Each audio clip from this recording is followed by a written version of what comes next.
welcome to the EST Hangout. This is the EST Hangout, and today's guests are...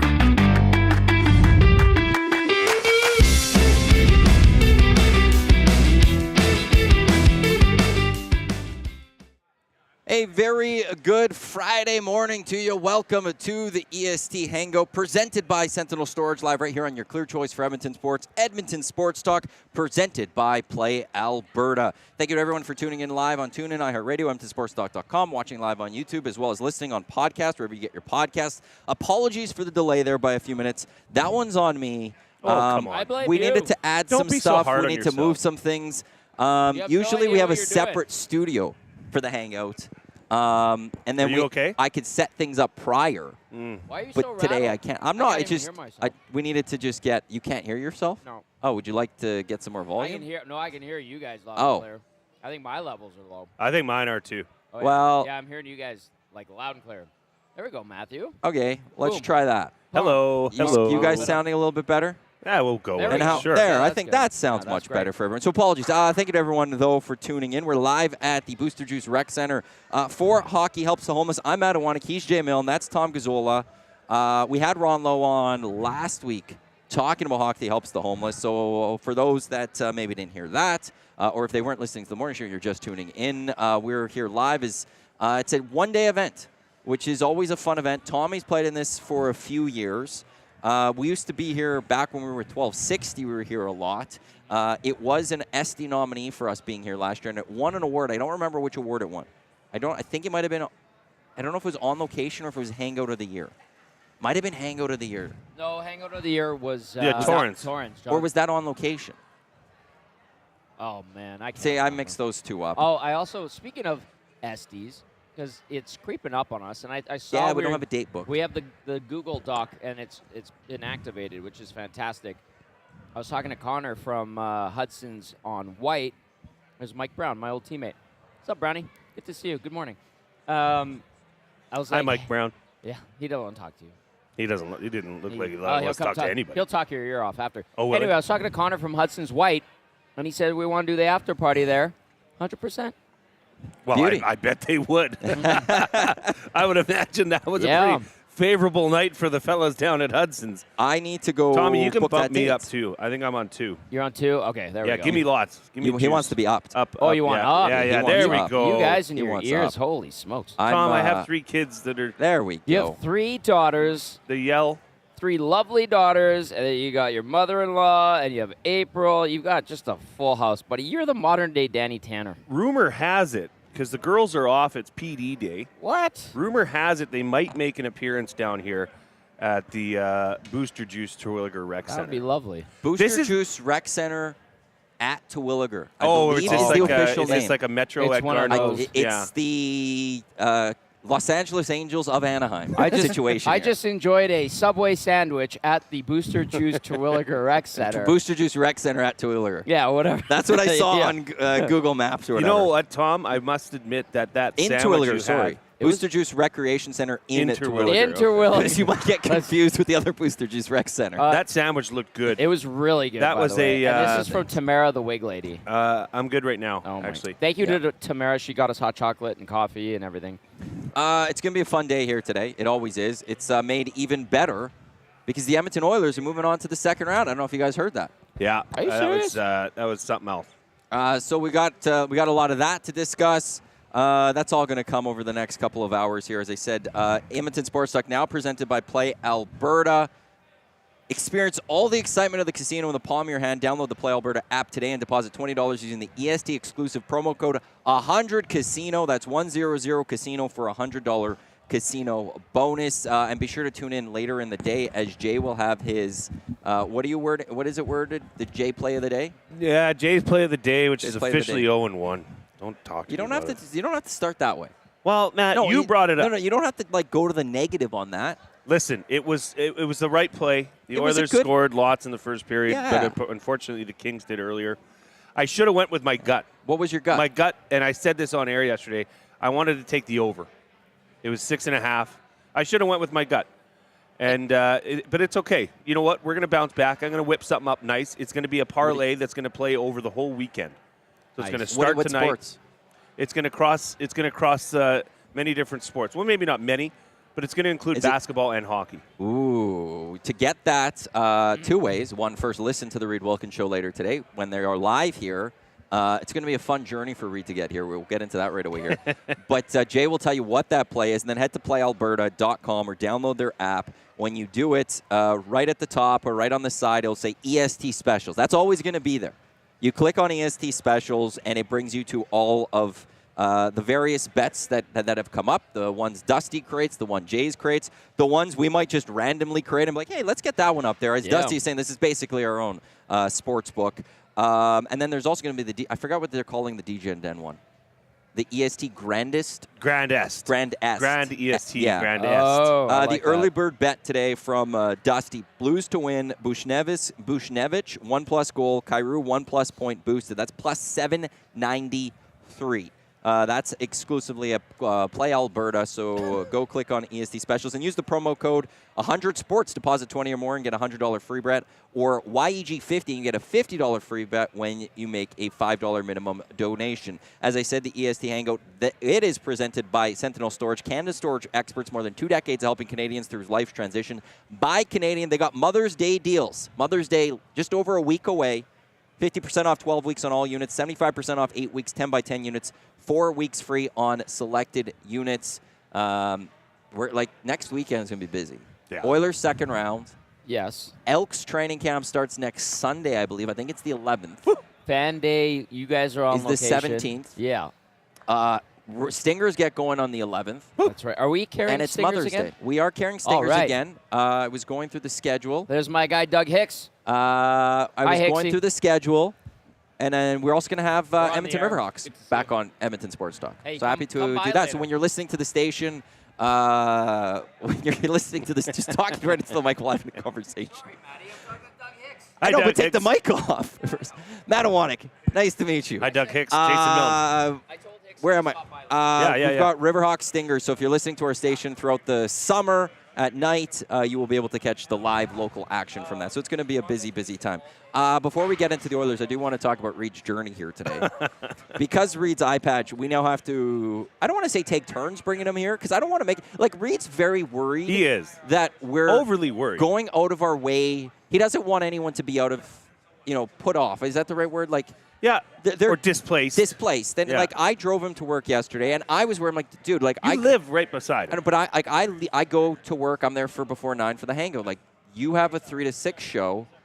I have a 9 to 11 show. Yeah, it's going to make it's for a some long day. days. It's a long day. Are you sure you want me to pick you up? I'm more than happy to pick you up, but are you sure you want? And he's like, yeah, no, that's fine. But he's like, I don't want you to go to your way. I'm like, dude, it's 2 blocks off of my way. It's nothing to pick you up. But so for today, it's a little more difficult. He doesn't want to be, he's got to do prep. It'd be a lot harder for him to do prep here. I said I would come pick him up. I was like, after this, I'll come drive and pick you up. He's like, I don't need you to drive 30 minutes both ways or whatever. You turned me down. Sorry, dude. And then, then we came up with the idea of he's going to jump on the LRT. He's going to come south. Reed? You're going to go meet him somewhere. You guys might go have lunch. Yeah, I'm going to probably grab him and take him for a bite. Go to And then come here. Hearts. No, but yeah. I Where? love Hearts. Hearts right over here. over I don't there. know if Hearts. It's a would really love cool it. little place. It's a Maybe neat you should spot. join us. Yeah, join them. Would you like to join us? Maybe. I got to go do work at the station. Oh, boo. I know. What? And I have work to do. So, yeah, I'm going to go pick up. I believe he's going from Corona to, what is this one? This one is Century Park he's Century going to, Park? because it's a 9-minute drive from here. Yeah, I'm going to go meet Reed. So if you're on the LRT later today, you might be able to run into Reed on there. I really hope I told him this yesterday on the show, and getting into the ice house. I said, put the patch on. Just say, I'm here. Oh, And they'll let you in. I wonder what Patch Reed would look like on the LRT. Nobody would sit in that area. They open the velvet rope for Reed. Well, they when should. When he shows up. Yeah. Shout out Patty Keddy's here from Brew House. I chatted with him very briefly earlier. Great time yesterday at the Brew House or Ice House. It was fantastic. Big thank you to everybody over there. What a night last night, guys. Doug Hicks. That was Doug Hicks, former Oiler Doug Hicks. He'll be stopping by. He says after his first game, so he'll be on with Dusty and I on the Oil Stream. Beautiful. He's got some stories. Sorry, I was talking to him with my mic I know, but on. it's right there. It's like, hey, Dougie. Hey, Hicks. As opposed to I almost blocking killed the mic. him once a What do you couple mean you almost couple killed weeks him? ago That's at not the good. alumni skate. What'd you do? What'd you do? It was It's an alumni skate. I know. Sometimes they get kind of they picks up a bit. Yeah. But someone fed me in the slot, and I fired one, and I'm watching my shot, and Hicksy came to block it, and I kind of was coasting, and he didn't stop either, and I ran him over, and I was like, oh, like, Hicksy, I'm so sorry, and the bench was giving it to me. Ben Scrivens was merciless. He just walked by. Ben Scrivens is here. And I said, shut up, a mountain of a man. I'm going to wait for this because I want to wait till Gager is here. There's Laddie Schmid. Security. I want to see if there's a story about Gager apparently in the first game. Yes, that Patty told us. So we're going to wait on that one Okay, until you tell Gager me could. Or should we just bring it up now? I guess, and if people Sure. could sit on it. Yeah. Apparently, so Gager drafted Team Canadian Brewhouse, and I think what did Patty say? A 1-goal game or something? They were leading, and they wanted to ice the game. I think 2 it empty was. net opportunities. Blew them. Worse Gager than the blew Oilers 'em. in the regular season. Gager blew him. Couldn't get it done. They go draft this guy, and he's dropping the ball for Team Brutal. Canadian Brewhouse. That's not an EST way of doing things. It is. It certainly isn't. So we expect a better performance from Gager, from what we are hearing, and he deserves any sort of ripping that he can get We throughout need to the have day. a talk with him. Is this a one-day tournament? It is a one-day Yes, sir. tournament. One-day tournament, right? Yes, sir. I'm in trouble. Why? I have a problem. Silent auction? No. Because there's a great silent auction. Well, I thought maybe you're next to a silent auction and you're just going to I want to bid on all these things. You could. That might be true as well. But my people that are close to me know this, and you guys don't know it as well yet. But I cannot. I'm a person watcher. I could go sit in the food court at any mall and just sit there for hours and just analyze and watch. You And I'm in trouble. I'm trying, especially, I know this is a hangout. This is a little more informal. We can do a little people watching here. I've been people watching. Chad Urschel's here. If Ursch. Chad walks by, we can mock Ursch. Alex and Gord from Brewhouse are here, too. Ursch was on the Jumbotron last night with his wife, Amy. Fun. Yeah. Is Ursch in rough shape? He probably is. He was at the Oiler game yesterday. I don't know if you saw him on the scoreboard. I just said that. I wasn't listening. I was reading the nasty chat. Sorry. He was at the draft too yesterday, and they did they golf yesterday. Oh, he had a day. His whole team, and it's his birthday on Sunday. Jeez. Getting the birthday weekend going early. Wow. Ursch was a good player. He played in Germany for a couple of years. Him and Simon went together. Simon was a good player too. Played against both of them. Well, my name is Simon.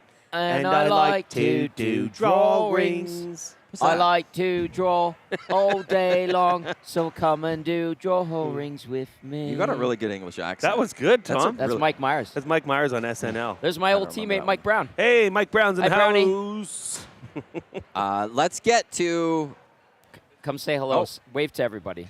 Just come on behind there. Hi, Mike Brown. Brownie was a tank back in the day. He was He my still right is a winger. tank. Look at this guy. I know. He's a girl dad too. He's He's got a boy too. Let's get him on. Sure. Why not? I'll give you this. Brownie, come hold in up here. a second. Hold up a second. Let me grab this. Yeah. Hold that. You got to hold the mic close. I got to plug it in. And he's going to plug it in for you. So Brownie and I played Northeast Zone Eagles together when we were, 11 or 12? Would have been, about 11, 12 years old. Yeah. There we Oh, go. Mike sounds good. Ooh, sounds good. You got a radio And then voice. we ended up Maple Leafs Athletic Club together for 2 years. It would have been 2 years because 2 you're a years. year older than I am. Yeah. So we played every second year together, basically. And then you played 2 or 3 years Red Wings with me. 2 years with Red Wings. And then, you went to Australia, you I son went of to, a gun. went across the pond and I know you did. lived it up for a year. And then we played men's league together. Brownie's a beauty. Brownie, what team are you playing with? And then also, why do you like playing in this tournament? Sure. Too? Yeah. So part of the Team Canadian Ice House. Excellent. I've been there for 3 years now. Pat Ketty's a real good buddy of mine, so try and be a part of that team as much as I can. As a team, we've been highest raised a couple years in a row. And you were part of that. Yeah. Big time. So we've done a really good job with that. I think that's the biggest piece, right? You're doing Absolutely. everything you can to raise as much money as possible to help these guys out. One of the ladies in the room after our first game was letting us know that there's some junior A players that are, going through programs and Come on. are having some issues, and so this kind of stuff helps them out. So that hits home with me for sure. Yeah, that's a good point because you think of people like we live downtown and we see people that are in a tough spot, but young families, single moms, talk about junior A players. These are kids 17, 18, 19 years old. Yep. It kind of changes the perspective, right? Yeah, 100%. This is a spot you hope you never have to see anybody you know in, but any way you can help out, why not, right? Did you guys play already? Yeah, played at 8 this morning. How did we do? It was 5-5 this morning. Tight game. No. How many did you get? I didn't have any. Set up a couple, though. Oh, you muck. Yeah. Brownie works hard. So you were part of Gager.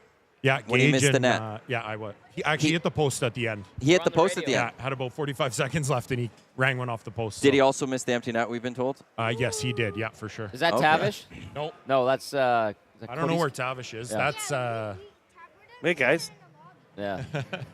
Quick question for you now. Yep. Thoughts on the Oilers yesterday and the series? Hey, give me a sec. I thought it was a really good game.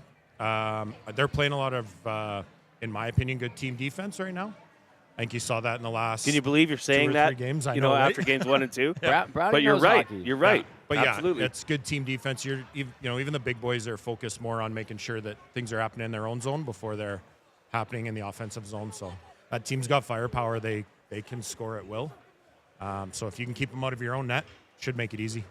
That's a good point. Hey, Brownie, why was I your best teammate ever?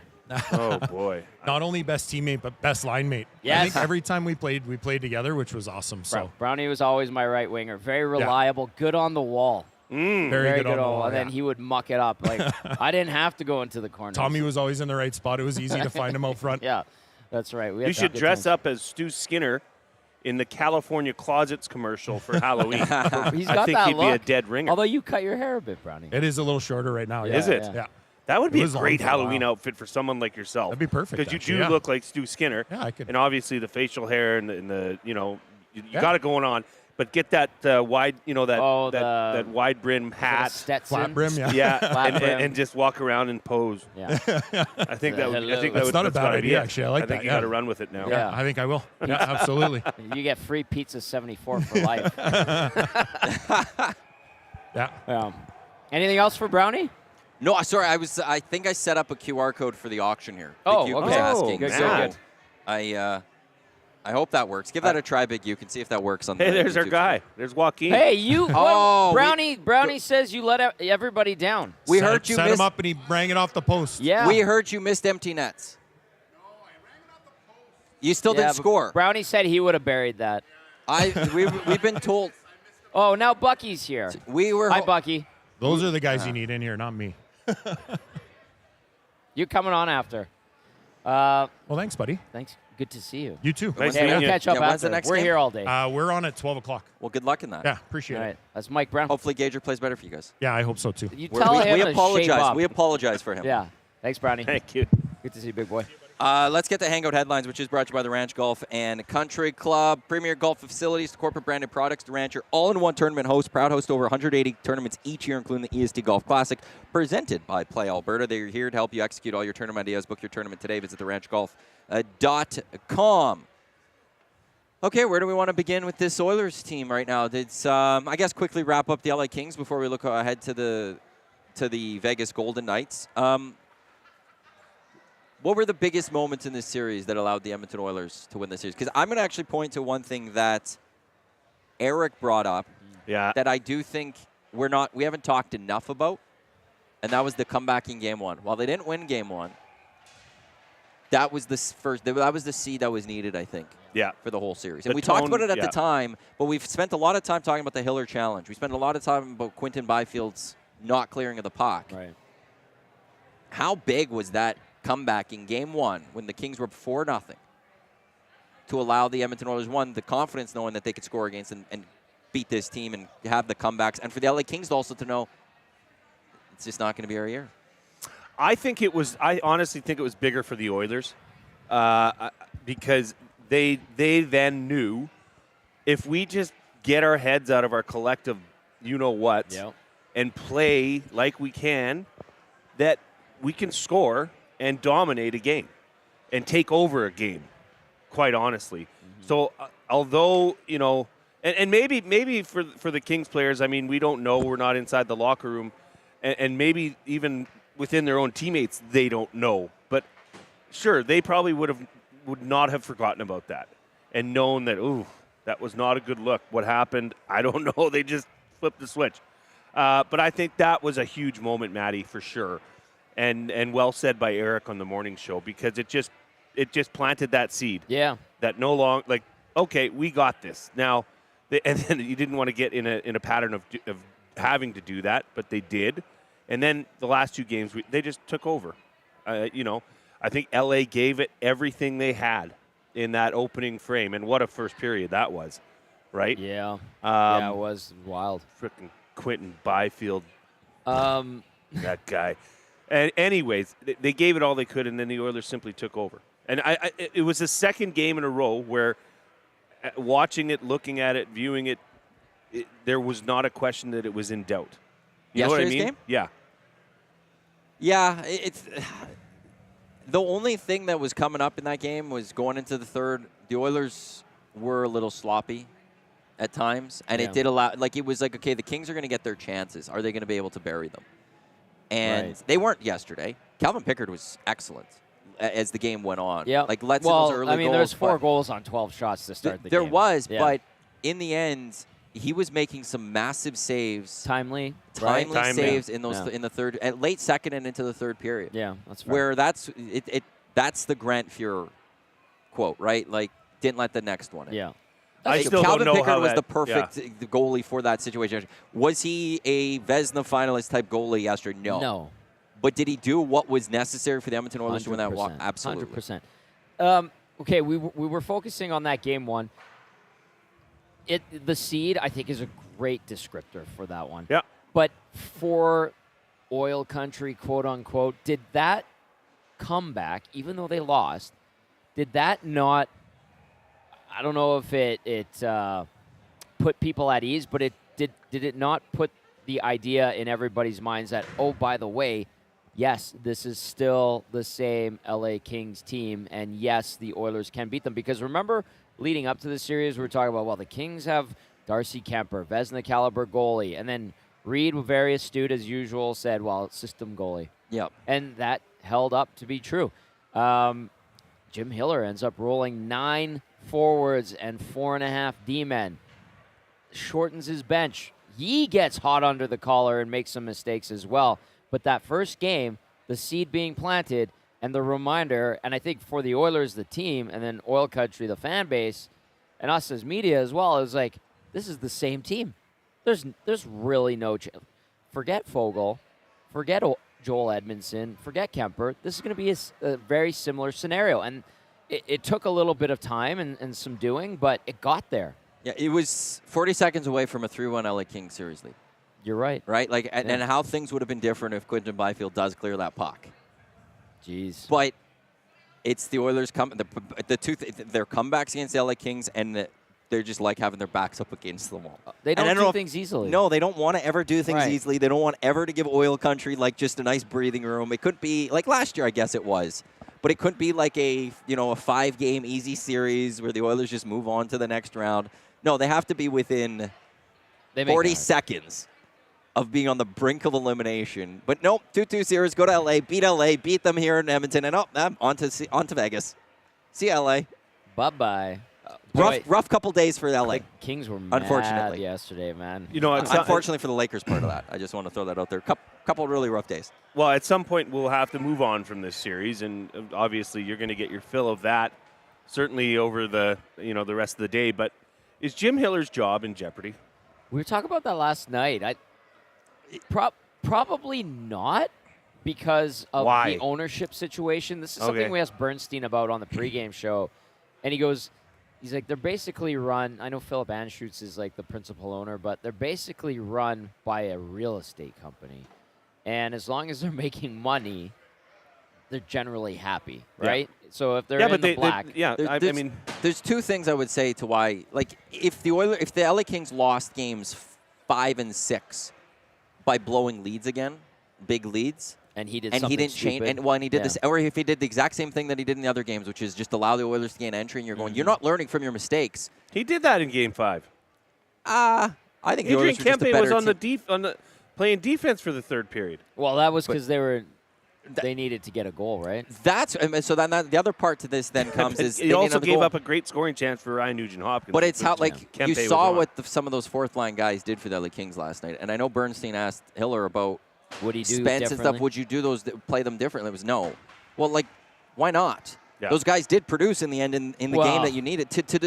They did enough for what you where you then wouldn't have needed 9 forwards and 4 defensemen or whatever for a series. You could have given those guys a little bit of a rest. Now you're being rational and using logic and common sense, but in that moment, is that hot chocolate or coffee? It's a hot chocolate. Oh no! Yeah, way. do you want some? Not right now. I'll finish this. Do you want some? It looks delicious. No. Yeah, this is from looks very creamy. Tamara, the wig lady, brought us some coffee and hot chocolate. Round of clicks for Tamara. What's it called when you do a coffee? Sorry, Tom. Coffee and hot chocolate. Mocha, isn't it? Mochaccino or something. Yeah. Okay, I might try that. But just to end the point on Hiller and Bernstein, when DB asked that, and it's the emotion of the loss, Bernstein is, I don't know, Dennis being Dennis and Hiller being upset, and the recent history between the two, that's that flaring up again. Even though it was, buried and Hiller was contrite and they had a moment where he apologized. Right here, Gager. That was it popping up again, right? Here, let's get this chair here. Get in I here, got this one. Get in Okay. here, Joaquin. Oh yeah, you can grab that one. Yeah, Joaquin, grab that chair. we're gonna get Joaquin Gage in here. But here's the thing. It popped up again. That flared up, but that's what that was. I think. I will say this also before Gage just jumps in here with his thoughts and stuff. I don't. I'm not. If I'm the LA Kings, I'm not as worried about Jim Hiller's position as much as how much to blow this team up. It didn't work for 4 years. How good was it? It was a good team. Look how team. But it's not working. 31-6-4 at home. But it's not working when it matters. You get to the playoffs and you can't beat the Edmonton. But that's not. It's the Oilers. There's a good point. But you're not. But you might have to go through the Oilers again next year. And at the same time, imagine if you're the Vegas Golden Knights. Is it going to be much different in LA Kings versus the Golden Knights? Yeah. You think? I think so. I think the Kings had the Golden Knights number earlier in the season. They had the Oilers number during the season to a degree. I don't think in the end, Jim Hiller probably goes to 9 forwards and 4 defensemen still against the Vegas Golden Knights because he doesn't trust anyone else. So it's the construction of that team a little too poor. But didn't he used them during the regular season though? Yes. Like their Brant Clark, time on Jordan ice Spence. It shows that they were playing, and it just came to the playoffs and they just stopped playing them. It fascinates me. To you, is that? I don't want to. Jim Hiller is an experienced coach, but is that getting a little bit caught up in the moment and not handling it well? Maybe because he was. I think he was bordering on arrogant after those 2 games. When you heard his after. I've been saying that all along. Yeah. Okay. After game speeches, he was joking, and we got he felt very confident in his team's ability to wipe out the Edmonton. Good question. And it was weird. It was weird. But once they lose that game, the questions start being posed to him.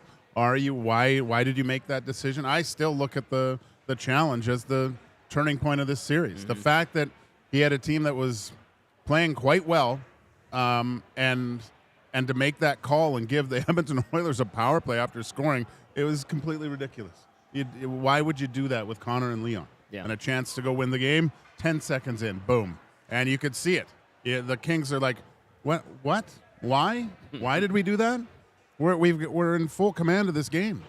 So I'll say this then to Hiller. If I'm Rob Blake, I'm sitting Hiller down, and privately I'm saying, what would you do differently in this series? If Rod Blake is back. That's okay, fair. And but Luke whoever Robitaille. it is, but if you're asking him and if he says I would do almost nothing like he's saying publicly, I'd fire him right then and there. Ooh. That's what it would be. If you're going to sit there and be like, a couple of small things, but in how I deployed the team, no, that's how we needed to do it. Well, no, I would fire him. If he was like, maybe I should have used some of the other guys a little bit more. Maybe we should have played a little more offense. Maybe I should have believed in these guys a little bit more. Then he deserves to have another crack at it. That would be the obvious wrong answer. If that was the scenario like you presented, But if he's going to sit there and be like, no, I think this was with what I had, this was the best way to go about it, I'm firing him if I was, Rob Blake or Luke Robitaille, if they're back. And we had to look at the pecking order because Rob Blake and Luke Robitaille are kind of looked upon as they're the 2 guys, but it is Luke Robitaille, president, Rob Blake, VP, and GM. Okay. Yeah. Where's Mark Bergevin's. Yeah. He's waiting in the wings. I saw him yesterday. I think he's Yeah, like he's a been there. special advisor. Yeah. And there was talk about him and the Islanders. Maybe he's, Really? maybe he's the guy in waiting in L.A. I mean, he was a pretty effective GM with the Habs. Like, he had a nice run there. He's friends with all those guys too, though. Like they're all Yeah. tight. Because when he was let go by Montreal, he joined the Kings like the Right. next week. Yeah. Right. So. He's a presence, too. Yeah. Good looking man. I'll say that. And Yeah, you know what? hilarious He's a boss, man too. man. He's really he? dressed. Is he? Oh yeah, like he would a total prankster. I think he started the whole joke of he had a rookie in his on the road. Yeah. And he said, make sure we wake up, and he at this time get a wake up call, but he reset them all, Oh, no. and so he had the he had the rookie. We're late. And so the rookie got up, and it was like 3 a.m. No. The rookie got up, grabbed all their stuff. Take my bags, get down there. I'll be right there. The guy goes, and it's dark out in the room. I was like, what? What's going on? He goes, it's 3 a.m. He's like, and then he goes back up to his room, and Bergevin's all snuggled, all asleep. Like that kind of stuff is what he does. He doesn't look like that guy. No, You no. see him, and you're like, that guy looks like he'll snap your neck if you say hello to him. Yeah. He looked like $1 million when I saw him I was in the elevator with him. A U.S., by the way, not Canadian. He looked like $1 million U.S. And it was stunning. I was caught in the beauty of a man for a little bit there. Yeah, he's. We're yeah, looking he's at well the put same together. thing. Yeah. I will get to that right away here. Okay, Gager, I just got to quickly get your thoughts. One, yesterday, what happened at the draft? They just my team. Like we met with a few teams before the draft. We had some You had your discussions. scouting meetings. Yeah, and combine. they just decided to go a different way. I guess. Yeah, it was. It's tough. It was not a great day for Camp Gage, but you know what? Coming from a life of being rejected and stuff has set me up very well to deal with these. You're things. prepared. Yeah, you Yeah, know, it's not yeah. the first time I've been rejected. Won't be the last. Oh, Do you need better representation? We're here for you. We're looking at it. I'm- We're looking We at should it. we should go next Yeah. year to like work the room for Gager. I'll throw my name in the hat. Like yeah. walk the room like, hey, like you need to take Gager yeah. high. I heard like, Joaquin's been very active. His fitness is. I through went the his out- roof. foot speed I is thought- 10 times better Yes. than it was Groin last year. not sore anymore. No. But you don't play goalie in these events? if needed, I can. 'Kay. So that's the thing. Like I'm. Well, I think I'm a dual who would threat. That's right there. who would draft you and not play you in net? Well, That's- that's does- not his priority. Old goalies don't like playing. They like going out. And I playing don't forward and mind. scoring I'm- goals. Hey, look, the guy hit a post on an empty net. Yeah, I know. That's I not a mean- The good- goalie was in there. It wasn't Don't an break empty down net. your client right now. I'm trying to build him up. I'm trying to Jesus. say this was a bad team management. So then what happened in the game today? Well, I was. Is it just early? It's early. I was Yeah. feeling my way through it. Right. Yeah. Got a really good chance. Got a really good chance early. Bucky had a good chance afterwards. We played a good team. Went to 5-5. Right. Enjoyable for the fans. That's what it's all about, Matty. It's about. Yeah, it's up 100%. It's not so much about being a hockey player. It's more about being an entertainer at these things. And Did you say that during your career too? yes, that's something I said. There's a. That's what you say when you lose. So yeah, that's. I have a That's great how it went. personality. Sometimes that's how I'm the just cookie here to crumbles. have fun. If you are wanting to come on down, Booster Juice Rec Center in Terwilliger. Into Terwilliger. Among the pros that are here, Charlie Huddy, Jason Strudwick, Ben Scrivens, who we've talked about, Craig McTavish, Kelly Buckberger, Joaquin Gage. There you are in your goalie equipment here. Alish Hemsky, I think, is the big one, though. He was at the Oiler game yesterday. They put him I on just the saw him. He was screen. just down there. Dean McCammon just walked past us. Oh, You can come down here. It goes until, I think, 5 o'clock or something this last game. And you can watch Alish Hemsky play hockey again in Edmonton. he got How a cool is that? very, very rousing Yeah. ovation last night. And it's all for a good cause. At the Hockey game. helps the homeless in support of the Mustard Seed Kids Cottage, as well as the Jasper Place Wellness Center. There is the silent auction here that you could bid on, but it is also for those on YouTube. There is a QR code on the screen. That is for you. You can scan that and get right into the silent auction from wherever you are. So that is what that is on the YouTube screen if you are looking to jump in on the silent auction. Play Alberta has odds for Oilers Golden Knights series. The Oilers are the favorites, minus 125 to win the series. The Vegas Golden Knights minus 105 Wow. The Oilers are minus 1.5 in the series handicap. That's plus 150, while the Golden Knights at plus 150 is minus 189. For it to go 4 games, plus 600, 5 games, plus 275, 6 games, plus 300, 7 games, plus 200. So the odds makers thinking 7 games is most likely outcome in this one. Wow. What do you think, Gage? What do you guys? Are the Oilers prepared for this series? Are they? Yes. What you've seen from this last series against the more of a defensive team? Are the Oilers capable of taking down the Vegas Golden Knights? Joaquin? I would have to say yeah, because it's a different Oilers group.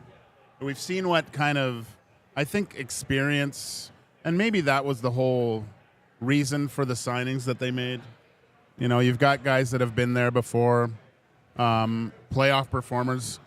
Tommy's best buddy, the janitor, it's amazing what this guy's Tommy's been this right guy's along. doing.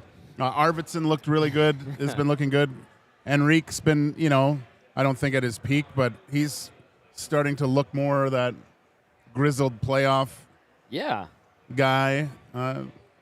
And you have the big question mark, or maybe a lot of those questions are answered, but Calvin Pickard looks good, man. He's battling at the, I don't want to say grand fear, but in that mold of, I'm going to stop the last one that we need to win this game. Good right? point. And it doesn't always look pretty. And they completely dismantled Darcy Kemper, right? Guy that, what was it? He only allowed 5 goals 3 times during the season. He's a Vezina finalist. Yeah, and they made him look very, very ordinary, which is... They made him look like what the Darcy Kemper people know. Yeah, and you know what? It kind of a good point, Gager, and you're right. And it kind of reminds me of what the Oilers did to Jacob Markstrom in the Calgary series Yeah, when they touched Yeah. him up. destroyed him. And he was great, Yep. through the regular season. So And then he had a rough year the next year. I will say we'll, that. Deltsy. By the way, we'll when it see comes with your Patrick Waugh does. Aiden Hill, he's a good goalie. He is Hey, a good goalie. Though I got in I got in an argument with Dusty in Vegas last year for that. And where's Stuart Skinner right now? And where's Watch Aiden him. Hill? Waiting to go back in, baby. Yeah, where's Aiden Hill? It's just fine. Here's the thing, actually. So 7 games, Play Alberta has it as that is the likely outcome at plus 200. Then it's 5 games, then it's 6 games. They're Weird. saying 5 games more likely than 6 based on, or like odds-wise and all of that, which I find fascinating. What do you guys think? Do you think it's different this time around? Yeah. Well, Penner's Pancakes brought it up in the Nasty Chat, and I won't stick away from this. I did say if the Oilers win the first round, they're going to win the Cup. I know. I think they're going to feel confident. They feel comfortable. Obviously, no Matthias Ekholm. You've mentioned what Gary Lawless has said about the Vegas Golden Knights, that they haven't Something's looked off. right. Yeah. Minnesota, now, they were injured, got their players back, and before those injuries were an excellent hockey team this season. So they're like nothing to push aside, but they challenged the Golden Knights quite well. And there's something about this Oilers team. They play Vegas well. In the regular season, they played them well. Physical. Physically against, I remember we were doing the show, you looked at the numbers, 2 of the top 3 at least. The games with the most hits that the Oilers had, take that for what you will, obviously with the stats, but were against the Vegas Golden Knights. Mm-hmm. They come out and bring the physicality against the Golden Knights, and I think with the play of Calvin Pickard, it equalizes things that even, let's say they drop a game or 2 or whatever and do need to go to Stuart Skinner. I also think you have a very motivated Stuart Skinner coming in at even worst case. They're like the reverse of this first series where it could be he comes in and he wants double redemption, losing the net in this playoffs, but also redemption from what happened 2 years ago. So Yeah. I do like the Oilers' chances against the Golden Knights. I'm more concerned if they get past who they would be playing, like a Dallas or. Don't do that. I'm just saying hypothetically. I know, but that's the one I'm more concerned about getting to a cup. But I think with Vegas, it's a team that you can't look past Vegas at all. I can look at. Well, of course, are the Oilers good enough to go win a Stanley Cup based on what we've seen? That conversation, and that you have to also evaluate: are they good enough to go beat other teams beyond the team that's up next? I like the way that the series turned and Frederick, Kane, Arvidsson, Janmark got to the front of the net though. Yep. And I think that was a little bit on the reason for that was wearing down of the Kings' defense and Hiller going with 4 guys. Yeah. It's going to be different this series. Like when you look on paper at the Vegas Golden Knights decor, it's it's formidable. That's a big thing that they're going to have to break through. Can't be playing on the perimeter because that's what Vegas does so well. Is they take care of the house, so to speak, right? So that's the front of the net. It's going to come down to the front of the net battles again, just like against the Kings, and who owns that real estate. Belzy calls D-men like Vegas's collectively sequoias. Oh. Yeah. Those guys are giants. Massive. Yeah. Massive, big. They lean on you. They make it difficult.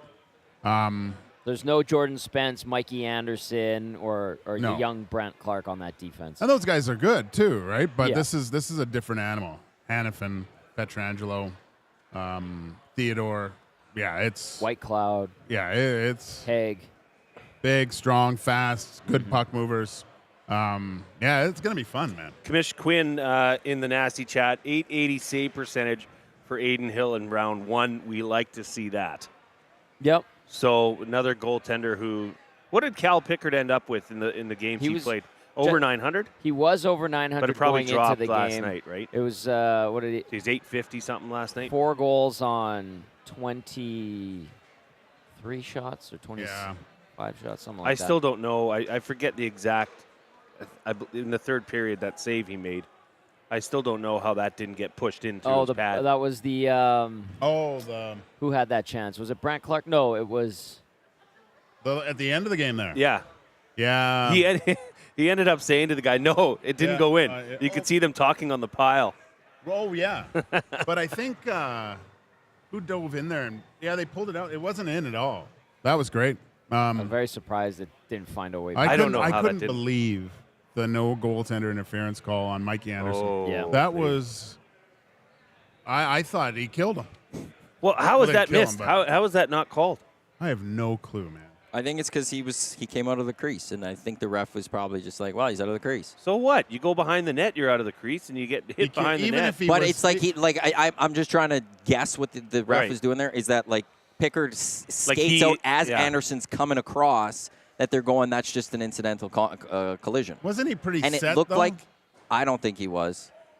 I got to look at it again. And I feel like I did think Anderson was trying to break a little bit, but then plowed through. Doesn't matter.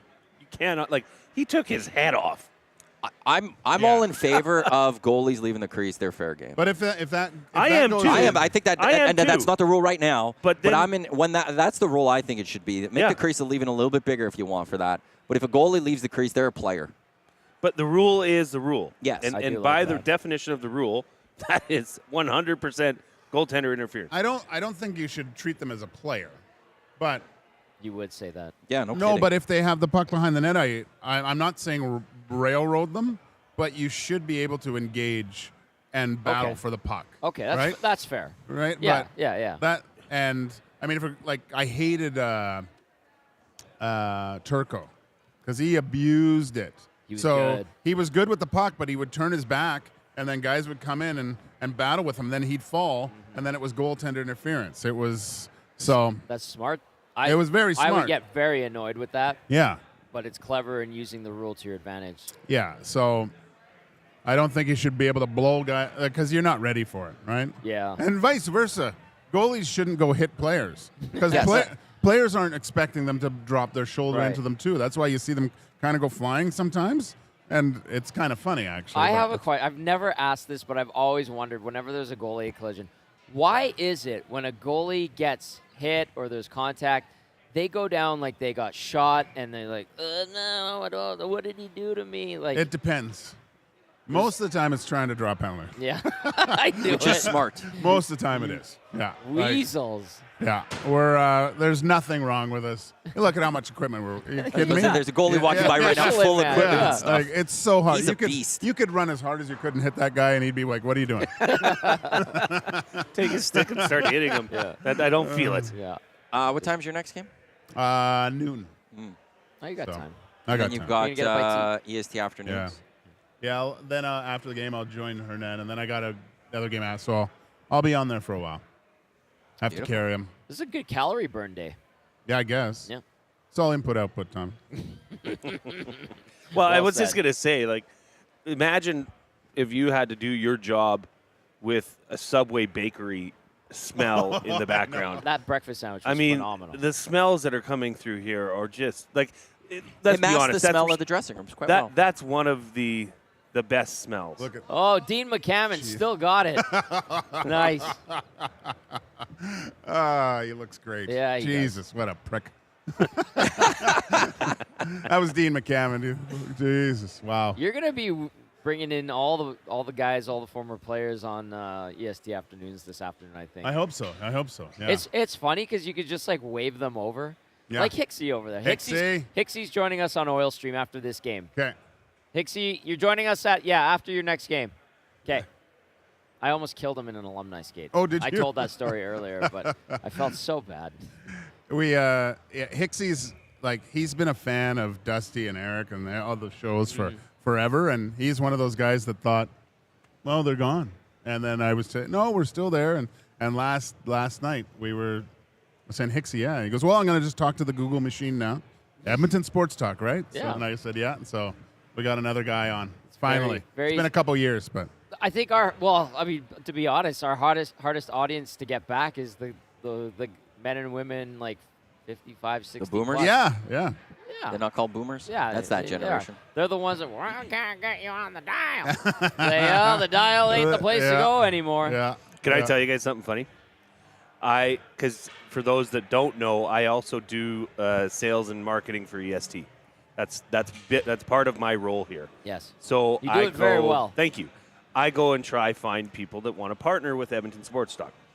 So Jay at EdmontonSportsTalk.com if you know of anyone. if you are wanting to join the team, please seriously reach out. Yeah. I went to this place. I drive by it in Sherwood Park all the time. It's called Aaron Buys Gold. Oh. You've seen these ads. Yep. Aaron Buys Gold. And I went in there. I had a great conversation with the guy. And he said, well, send me what you got, and I'll look at it. So I send him, I have a quick one-hitter, that I send out, and it includes demographics. And he says, I love what you guys are doing, but we cater to a much older demographic.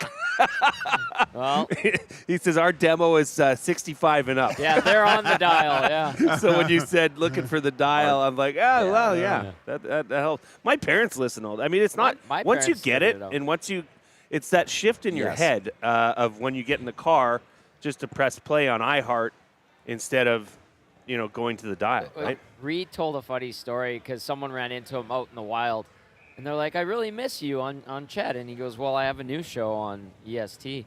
And they're like, how do I get that? I've heard about it, but it's like a YouTube or a podcast thing. And Reed's like, no, it's a radio station. And Reed just goes, how do you listen to Chet? Yeah. And this person said, well, on iHeartRadio. And he's like, look up Edmonton Sports Talk. He's like, oh, you guys are right there. I'm going to listen. It's that easy. Anyway, I know we're kind of pumping our tires, but. I have some basketball quickly here. Some news that just popped up. Greg Popovich will not return as head coach of the San Antonio Spurs. He will transition to president of basketball operations. Pop left the bench at partway through the season for health reasons. Yeah. Did he have a stroke? Is that what it was? Mild stroke on November Yeah. 2nd. Did not return this season. He's been with the Spurs front office since May of '94. Served as head coach for since 96-97 season. Wow. 5-time NBA champion, 3-time NBA Coach of the Year, tied with Don Nelson and Pat Riley for most in league history. He was with the David Robinson, Tim Duncan, Yep. Tony Parker. Yep. Those were some good teams that they had. They went and took down LeBron's Heat. They were the big challengers to the one that, how was it supposed to be 7 titles? 1, 2, 3, 4, 5, 6, 7. I think that's what it was. He was an amazing coach. He was the John Tortorella before John Tortorella, I would say. Yeah. With the media and stuff. But an unbelievable coach. And he will now just move on to president of basketball operations, which is sad news because he was great. But all the best for him. 96, 97. That's a hell of a long run time. and very successful too. I mean, he's a legend. I always loved his exchanges with Craig Sager. Craig Sager. Those were legendary. Oh, yeah. They'd have a little bit of a back and forth. Yeah. I wonder if they stick with Mitch Johnson, who's their assistant coach who took on an interim basis, or if they go out. The reason I say do they go out, Becky Hammond was on his bench for a number of years. She then went over and took over the Las Vegas Aces in the WNBA. And they've been two-time very title. successful, yeah. Are you saying, but you're not saying? I'm saying I'm not. Yeah, exactly. Like, wouldn't that be something? Interesting. Well, That'd be a very pop move, too, I think. What's her name? Jessica Campbell in Seattle. She's staying on even though Dan Bilesmar was relieved of his duties. Yeah, they made a point of saying she's going to stay on as an assistant coach. The commish is texting me directly now, asking what Dean McCammon looks like. And I said, he looks great. Sean Brown -4 today. Oh, classic Brownie. He's a good man. Hey, Mo's here. Mo's here. Mo Jaber, yeah, he's a nasty. Sean Brown's son is a hell of a hockey player, hey? Yeah. Like, he's Very getting skilled. some looks, apparently. Yeah, I think Western Michigan. Western Michigan right now. So, yeah, good for him. A few players that have come out of there to the NHL. Yeah. We gotta get Sean Brown on. Oh, we will. All right. Portions of this hour of the EST Hangout, they are brought to you by the Hive Product Marketing, official merch partner of Edmonton Sports Talk. Promotional products that bring the buzz. Check them out, thehiveproductmarketing.com. Tommy wearing one of our hats from the Hive. A few people have actually purchased a few people have purchased our orange and blue Can I get a hats coffee too? from the Hive. Tommy, you gonna make me a mochaccino? I'm a barista. This is the EST Hangout presented by Sentinel Storage on your clear choice for Edmonton Sports, Edmonton Sports Stock, presented by Play Alberta. You can skip the flight to Vegas before because jackpots are just a tap away. Experience all the thrills of the casino right from your phone with Play Alberta. Double the app today, or download the app today and deposit $20 using the EST exclusive promo code 100Casino for a $100 casino bet. As I mentioned, also the EST Hangout presented by Sentinel Storage, Canada storage experts, more than 2 decades, helping Canadians through life's transitions. By Canadian, Mother's Day deals on right now. 50% off 12 weeks all units, 75% off 8 weeks on 10x10 unit, and 4 weeks free on select units. There are convenient locations all over the place. There is one nearest you. Check them out, sentinel.ca for more information. We got Joaquin Gage with us right now on the Hangout. Tom Gazzola, Milne, Matt Iwanyk. Still to come, all live from the Booster Juice Rec Center in Terwillegar for Hockey Helps the Homeless. We got Lock Shop coming up at 11 o'clock. We got the Oil Stream at noon. We got EST Afternoons at 1 o'clock. Does Hernan sing here? No, I think he's reluctant now. He doesn't want to spoil a good thing. I get that sense. What do you think? Because you do the show. That's what I like. Reed and Jay from 3 to 6 as well. It's up to Dusty because I said the same thing. I go, when did he sing it first? After game 2? No, it was after game. It was after game 4. Game 3 win, wasn't it? No, because that was a Friday. Okay, after So it was game 4. I It was mean, the Monday. second win. He sung it. He Yeah. sung it after the game 4. Isn't it after wins? No, I thought the first time it was because of likes. No. I it thought was he a said win. if we get 200 likes, I'll sing. That was added to it. This is But it was a win-driven. win. Now, I think we can have a little bit of a common ground here because it is a thing after wins. That's been established. But given the circumstances No, here, I- and that's being why at I was- Hockey Helps the Homeless, maybe Coob just plays it. Yeah, I didn't think he was actually going to sing. I was Right? intrigued. Is he going to sing while But here? he sang it the other day. Yeah. I had to go back and watch. Your dancing's fun. Here's Those are my. good. It's pretty fun. I'm a father of a dancer. How about every 2 wins? You can't change it. Like, it's after every win. But he didn't do it after the first couple of wins. But it wasn't a thing yet. But he has since, and they rattled off 4 in a row. I don't know. There's magic about it. Yeah. Like, and hearing it like after the Oilers won, in my mind's ear, I heard Hernan singing. Me too. Me too. So it's Yeah, it's quite good. It's not. It's excellent. Yeah, it's yeah. excellent. And given that he can speak Spanish fluently, we would butcher it a bit, but it just rolls off the tongue. Well, it is his first language. Yeah, I mean, Probably my favorite part of when he did it the first time was, "Come on, everybody now!" and Those- you just jumped right in. Yeah. yeah, Those- how do you not? Those Salas house parties must be a hoot because I've seen like videos and people are up on the table, the kitchen counter, and Oh yeah, yeah, they get those hotes going and away we go. Yeah, see, Big Oh, Uke does God. say they won the damn series. He has to sing, but it's the location that I think makes it tough. Yeah, that's a good point. It'd Yeah, be but hard for okay, him to then- hear then- it. It'd be hard for then to- okay. But when does he do it throughout the rest of the series? I don't know. TBD, bruh. Yeah, I think, bruh. Bruh. That's what we need to do. Hey, Look, you wait know and what? see. You can- Interesting. It can happen organically. Yeah. too. That's a good point. You know, maybe it's an overtime win. Maybe it's to get get everyone going again, right? God forbid, but Maybe it needs to be like maybe one is after losses. Maybe there's another Because Los Lobos hit. That, it's Or that wasn't maybe Los that helps. Lobos. That was Richie Valens. Richie Valens. And Maybe then it's Los his way Lobos to did like propel the team if they have losses. Is I'm going to sing La Bamba to get everyone fired up. That's what I mean. You don't think Hernan sitting in here, everybody's here raising money for a great cause. You don't think that would inspire people? VR Montenegro, the VR. Out? Think of how many people will join in. Make it happen. Yeah. Like right? Imagine if he goes, You're everyone in the now. right and spot. then everyone would, I think, get in on it. If we did have a karaoke machine here, he could bring the house down, I think. I think he would. Except we don't have the music playing with him. That's Here. you would need. Dusty has the speaker system that we use sometimes at Boston Pizza. I think you need that music going because it'd just be him singing, but Hernan's he hears it, listening but no one and else does. Scared to death What if right now. what if like ESTers together combined? He's not going to show up. Boys, I got a flat. I can't make it. Oh, sorry guys, you're gonna have to do the show without me. What if it was for the cause? What if ESTers came together and showed proof that they had, That made a couple donations for Hockey Help the Homeless? Then there would be that would be the right thing. it would be right? a cruel way to guilt him into it. Yeah, I don't. Would be, but he'd be. There's one gentleman in town that's very good at forcing people to do things they don't want to by just saying it's for charity. Not a fan of that. My hair smelled like nacho cheese for 3 months. Actually, and we'll never do the things himself. I'm just going to throw it out Actually, I was right after I did the perm. I was in this tournament, and Bucky was on our team, and he was relentless. And I did not even say it once. I did not allude to his lack of hair once. I took the high road with my Justin Timberlake. It was more jealousy. Yeah. You don't talk to Bucky about that. No. You don't bring it up. You leave it alone. I was hoping that you looked more like, is it Beth from Yeah. Ozark? Yeah. Or was it Ruth? Ruth. Yeah. From Ozark. I got either Timberlake or Ruth, and either one of them was good.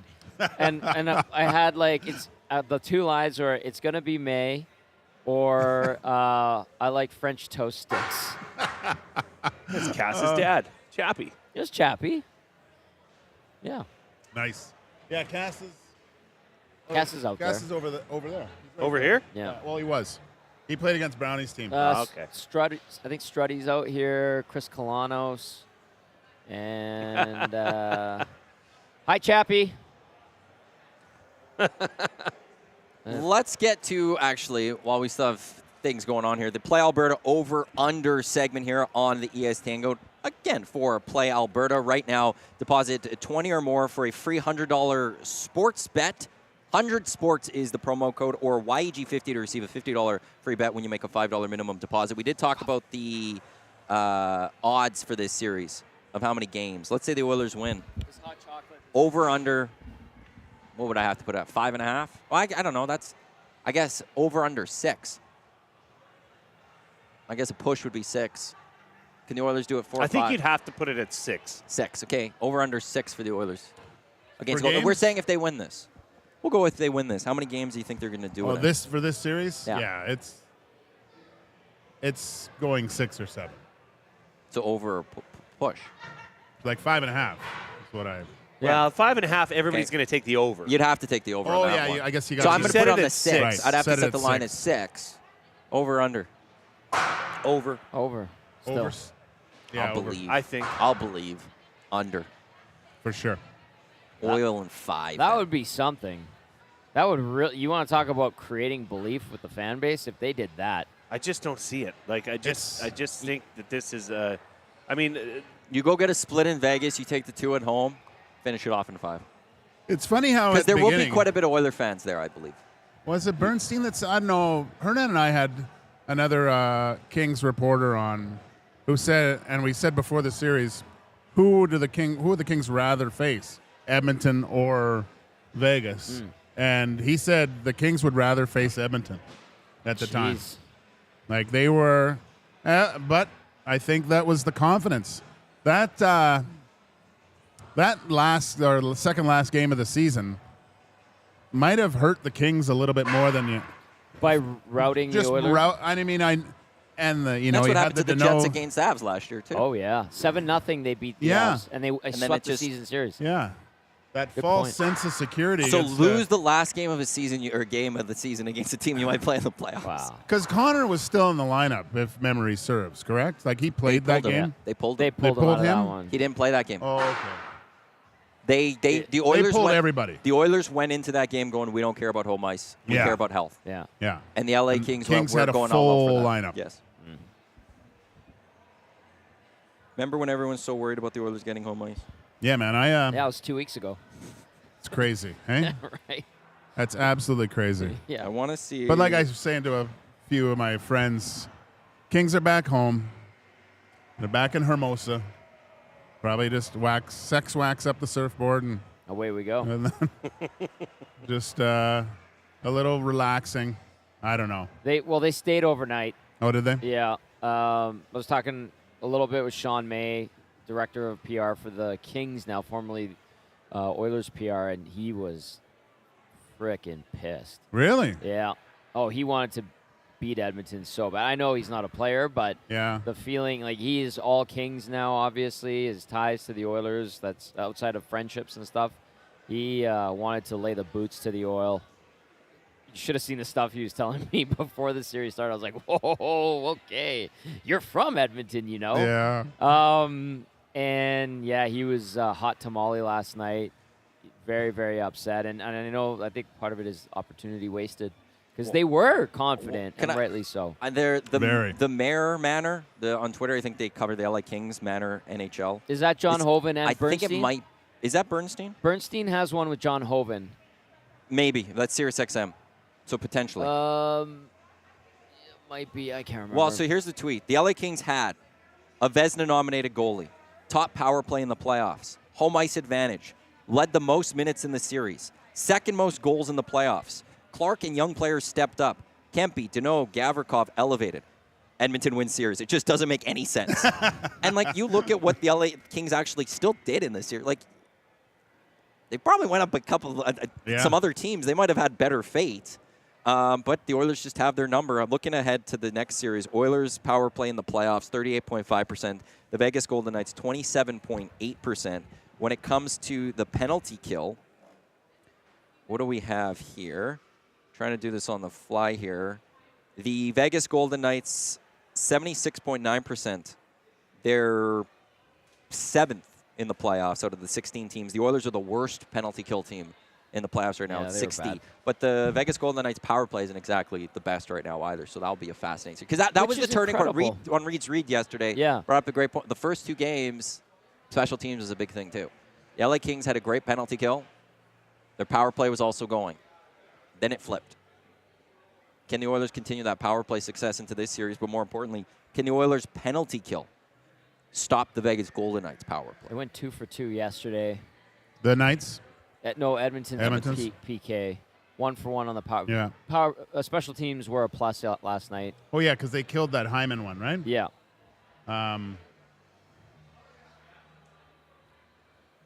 What do you think? Yeah. Uh-oh. Oh, this is for Quinn Phillips because she was like, I want to see Dean McCammon, so Okay. we'll give him a shout. I'll get out of here. No, 'cause- you have to stay. No, really? You have to stay. You guys are teammates. What's up, Dean? Tom Gazzola, good to see you again. Yep. And that's Matt Iwanyk. Matt, nice to meet you. This is Joaquin Gage. I don't know if you know him. Oh, Yeah. what was it? Steve? Vegas Golden Knights, by the way, had the second best power play in the regular season. I want to throw that up there. I can't remember if it was that or Stampede Wrestling when I was a kid watching you. I'm not sure. You were awful. Oh, that's good. Dean McCannon joining us now here on the EST Hangout presented by Sentinel Storage. Where did you get drafted yesterday? Do you remember? Where? Like how high? We were at the brew pub. No, but like number-wise. I don't remember. Oh, okay. Six, Higher than him? 5, 6. Joaquin was So a fourth higher than rounder. him. Where were you? 4? I was in the supplementary draft, Dean. You know exactly where I went. I went undrafted, actually, yesterday. Because that's the way you rock. You just under the radar, overachieve. Yeah, just all over it. Exactly. I see, yeah. Exactly. I know. Exactly. Classic. How's everything? I'm doing good, yeah. Everything's You look good. great, Thank actually. You. Thank you. Family's good. Everything. Everybody's still good, in Vernon. getting old. We're still in Vernon. We're hanging out there. Yep. You were coaching Vernon too this year. I actually started New Year's Eve. Ollie calls me, David Oliver. Yeah.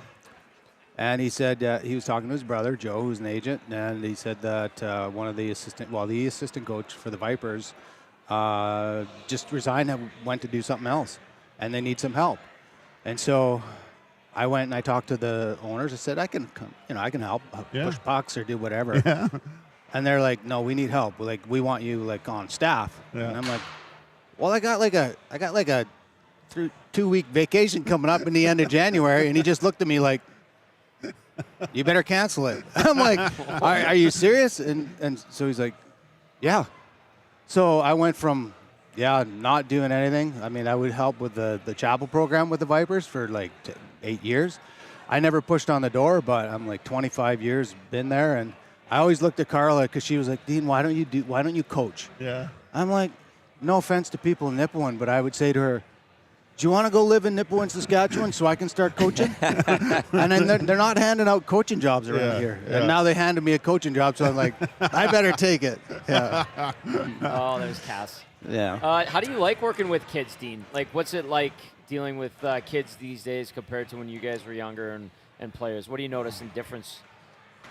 I would say there's now at the junior level, like, for example, there's a young kid that we sat out one game, and we had a lot of turnovers. So we had a lot of new players come in. We don't know the players and don't know how they're going to react, and because of the whole CHL thing, and it was crazy, the movement. So you don't really get to know the player. But we sat this one kid out, and right away, agent calls. Jeez. And I'm kind of like, like I'm looking at the kid. I mean, not a bad player, but there was no reason for the agent to be going, hey, no, we want to know what's going on. I can tell you what's going on. The kid needs to sit out. Like, it's interesting. Like, there's a little bit more of I don't know if I'd say entitlement, but just different. It is totally different. You right? wouldn't be the first to say that. Yeah. We talked to Sean Bell, and I do a show together, and he talks about the kids that he's about to send to junior and dealing with that. So there is a lot of that. And then what do you make of the way kids think the game now compared to players from a couple generations ago? I would have to say that there's so much, I don't know if I'd say overstructure, but maybe not, maybe overcoaching. I don't know exactly, but I watch, like when I wasn't coaching, I would watch and just, I could see that players were just making plays because that was the play they're supposed to make in that situation. Mm-hmm. And they don't actually see what's going on around them. Right. They don't really ad lib enough to get a feel for. It's just chip the puck in, chip the puck out. Whatever their system is, they try and adhere to just that. Right. And they can't kind of, if the slate of the canvas is too blank, they don't know what to do. Wow. Does that make sense? Yeah. No. Where they just don't have a feel for.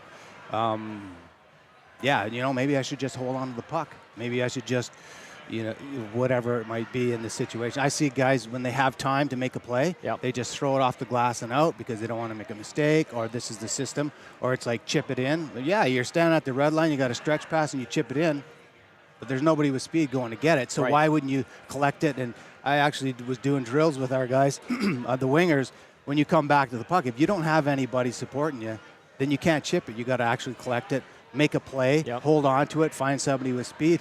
They follow the arrows too much. That's a good way to put it. I was going to say, like, maybe they're not playing enough street hockey and getting creative. Yeah. Where's the balance? Is that too much practice, not enough games, or? Maybe not enough games inside the practice. Not enough 5-on-5. Like, when we were in Calgary, we used to do a drill called bread and butter, and Daryl had us do it, and it was basically 5-on-5 in the zone. You basically offense, defense, out, and you would just repeat that.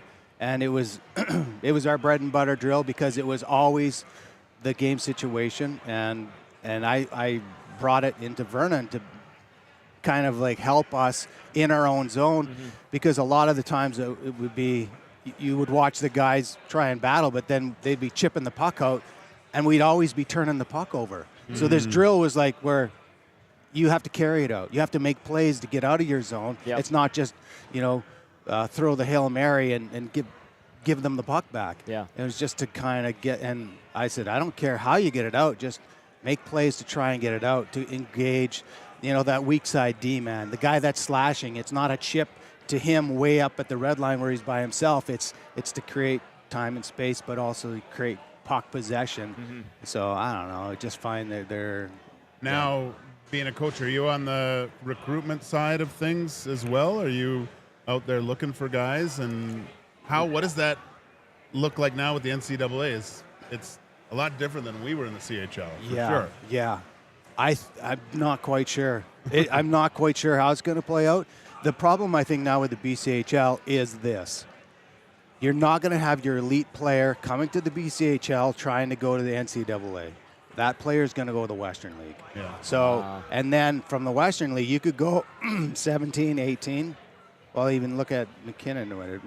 In Medicine Hat there? McKenna. Yeah, that's right. I've heard he's already going NCAA. To make money. Exactly. Yep. So now how many times is that going to happen? And it's going to be Western League NCAA is the route.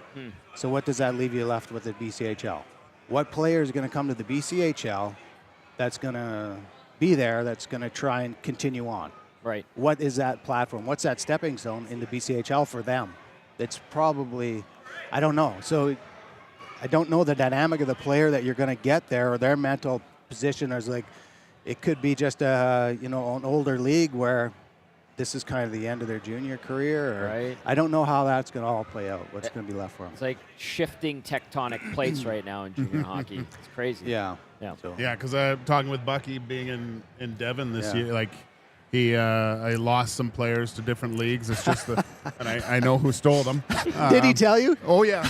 I go, hey, I said, hey, Dean's here, and he didn't have a lot of good words. I was actually worried about that first game. Dino, I said, heads up. Did you see? I didn't want to take the first face-off against him. Yeah. I was Good thinking thing you didn't. he was going to drop his gloves, and that would be it. I'd be eating lefts. I know. Yeah. He was stretching before. So I don't know if you guys know the story, but like, because I just came on at Christmas, I had nothing to do with recruiting, nothing to do with like anything. Right. So we get this player from Devon, a goalie. Yeah. Okay, great. And I'm like, oh, I know who was in Devon. Bucky's in Devon. A week later, we get this Malcolm Barr from Devon, right? Yeah. I haven't talked to Bucky. Well, I saw him at the in Fort Mac at a charity thing. But I haven't talked to him since, like, I left here. Do you even make in eye 99. contact? In 99. So, really, in 25 years, nothing. I'm in the driveway doing something. My phone rings. I look at my phone. Bucky? I'm like, oh, hey, Bucky. He's like, Dino? I'm like, hey, Buck. Dino? That's exactly what You know how he is. Yes. Yeah. Oh, yeah. And I'm like, hey, Buck. I just like, he says, Dino, I'm looking through the Vipers organization to see who's stealing all my players. And lo and behold, I see your mug on the website. He's like, what is going on? I said, Bucky, I have nothing to do with it. I'm just here. I just came on staff. I do not do the recruiting. And anyway, so, yeah, it's kind of crazy, all the movement of the players. Yeah. Great Bucky impersonation. Yeah. That was hilarious. That's how he talks. It's exactly how he talks. Yeah. I dealt with it for 7 years. Yeah. Yeah. Oh, my God. We are here at Hockey Helps the Homeless in support of the Mustard Seed Kids Cottage as well as the Jasper Place Wellness Center. Who are you playing with? Right now? Yeah, who's your team that drafted you? Do you remember? Techno. How'd you guys do in your first game? 5-5, yeah. I played against him. We were playing against you guys played against each other. Yeah. Did you Ask see him about Joaquin. him hitting the post at the end? No. I guess he had a chance at. Had a what, chance. What happened? Well, I don't know. I Like, was it an out. empty net or? No, I got Okay, it. I in heard the empty slot. nets. No, it wasn't an empty net. Jeez, I would have buried that. I'm just. We were told that there was empty nets and all of that. Maybe there might have been a lot of room on the one side that made it look like an empty net, but it wasn't. Okay. Whatever. Was that after the heel toe drag? Oh yeah, like, after all I of that? danced the three guys before. No. Yeah. No. I didn't see I'm the more finish of a rover. Yeah. You know, I'm was- open. I'm 7-Eleven out there. Always open. So Bucky's on your team? Yeah, Bucky's on my. Actually, wow. Bucky cranked it up one shift because Yeah. for the 5-5 goal, he turns it over, and our guy goes back and scores. And I'm like, and then I'm watching Bucky at the face-off, and he's kind of bent over, and I'm like, I know exactly what he's thinking. After that, I see him. He just picked it up, went wide, drove the net, and then our goalie slid the pad over and stopped him. And I was like, it was funny because right before that, he made a good play, and someone said, "Good job, Buck," and I go, "There's a 200-foot player." And then he gave the puck at the blue line. I go, "Maybe 150." and then they scored 25. Yeah, he wasn't thrilled with that one. Dean, you're back in town. I know Ronnie Low, he's a huge part of this, him and his wife making this happen. They have for a long time. What are your favorite memories as an Oiler? Because, I mean, you're an Alberta kid, too. We've talked to you and as stuff. an Oiler or just about Ronnie? Either one. Because I got minutes worth about just Ronnie. Well, he's a hard guy to like. But I love him. Yeah, I know. I love him. I don't know where to start. As an Oiler, I think because I'm an Alberta boy, I just know that from Grand Cache, we had a lot of people from Grand Cache coming in to watch games and stuff. So I was always connecting with the community. Still here, and then the team. We always had a young group. So lots of good buddies that see every once in a while. Run into Tyler. Tyler Wright. He's close to Tyler's in Vernon. I helped him build a sauna at his house 2 summers ago. He hasn't invited me back. He's invited me back, but I haven't been yet. Does it work? So. I'm sorry. No, I don't know, actually. Maybe that's why he hasn't invited me back. Maybe he's not coming back here. Yeah. Messed up my sauna. Yeah, pretty much. No, we were a young team. It was young. fun. Yeah. It was a lot of fun. And you came to Edmonton from Chicago. Chicago, right? Yeah. What was the trade? That was myself and Igor Kravchuk came to Edmonton for... Dave Manson? No. I forget. Steve Smith? No, first rounder. Joe Murphy? Yeah, Joe. Oh, okay. Yeah. Damn. Because I remember, obviously I'd known Tyler Wright for a while, just coming to rookie camps and things like that. And then Western League Finals. You would know the two of us, actually. Yeah, well. It was brutal because he gets traded to Edmonton, and Tyler, we had playing against him in junior. He'd score on me, and I'd never hear the end of it. But then Dean goes to Swift Current at the trade deadline. I'm like, oh my God. And you guys were. They were already stacked. They were all, stacked. It was you had two guys with over 100 goals, didn't you? Or something like Jason that? Krywalak. Yeah. 81 goals and 81 assists that year. Yeah. Ricky Gerard, 74 goals. Todd That's Holt. unreal. Holty, the all-time leading goal scorer for the Broncos. Yourself, Tyler, Andy Schneider. It was Brent Bilodeau. It was littered with talent, this team. Yeah, we had a And then we powerhouse. lost in 7 to these guys. You guys had a good team, though. We had a good team, too, though. Bahamas, we were big. And Nickel, you. Yeah, Nickel. Who else? Badook, Johnny Badook following me around. Lonnie Bahanas. Yeah, we Lonnie, had some really good players, too. Great series. But Was then that- they coming to camp. Was you guys, Deadmarsh on that team? Deadmarsh, yeah. Yeah. Oh. You guys were good. Weimer, Nolan Pratt, Yep. assistant coach of the Avs. So we were no slouches ourselves. No, you but guys had a good team. It was tough to play against this guy that cornered on rails when he skated. Do you remember, did you guys ever hear about in practice? Our first practice down in Portland. Oh. We're out there on our first practice in Portland, skating around, and we're horrible. Horrible. Graham James calls us in. He's like, says something. He's like, the next guy, blah, blah, blah, blah. So we go out. I don't know if I missed a pass or I said something. Calls us in. He's like, McCammon, get off the ice. I'm like, what? Are you serious? And he starts screaming at me, get off the ice. Well, I lose my marbles. I catapult my stick into the second balcony, and I'm off the ice. And their coaches are up in the stand these guys are nuts. I'll never forget it. I was like so mad. That's good stuff. But yeah, it was great to have a young group around here in Edmonton growing up together. It was awesome. A lot of fun. Yeah, some good guys. Have you been following the Oilers playoffs? I have been. I watch two teams. Because I'm out in the Okanagan, I'll watch Vancouver because everybody's a Canucks fan, so it keeps me in so I can, have conversations with my buddies and whatnot. And I watch the Oil because, of course, my heart's with Edmonton, been here so long, and then the dynamics of the team, have been so entertaining, right? I mean, they got two of the top players in the world on their group right now. And then, of course, it's playoffs, so I always tune in. And then it's been really cool. It's been fun, right? Yeah. I just want to keep watching them keep going. So that's what I think is so cool to watch them. Playoffs are great. And so when you have a team that you're close with, I mean, it was tough because I finally in a hockey pool after so many years.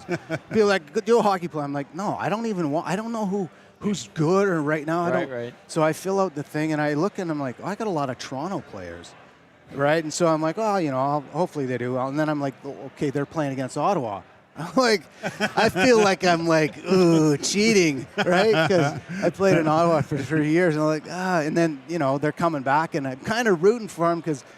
Stevie Staios is there, right? The GM. I'm like, you'd like to see him do well, but it's, but you're connected with different players over time. Like I picked Nylander because, Michael. Yeah. So William's dad, Michael and I played in Chicago together. Right. We were on a line together. We roomed together. Yeah. We drove to the rink together. Yeah. We had dinners together. Like, little William was roasting marshmallows in my fireplace in Chicago, him and Alex, when they were like 2 and 3.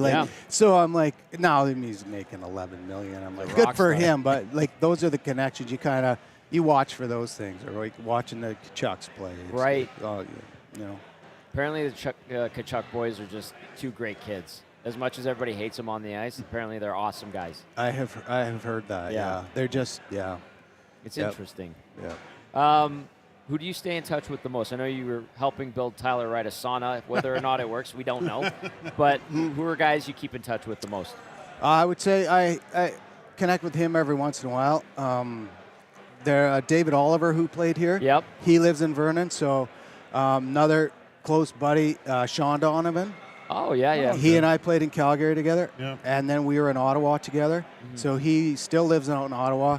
Every once in a while, drop him a phone call, but not a lot of. There's a few guys still in the Okanagan that I run into, like Eric Goddard, some of the guys down in like Todd Simpson's down. So you just see that Wade Redden's down, Corey Cross, like Tyler Bouk's there, Byron Defoe's still down. Like there's a lot of retired guys down there, right? Byron Defoe is. I haven't heard that name in a long time. Yeah, what's he doing Byron now? Defoe. He was good with Boston for a while. I think he had a little run with LA. Yeah. Well, his kid was going through my hockey, same age as mine, so we'd see each other when we'd play Kelowna. Right. And then, charity golf tournament or whatever it is, so you run into some of those guys. And, Danny Heatley's down there too. But Kelowna's kind of a lot busier. We're north in Vernon, so. Right.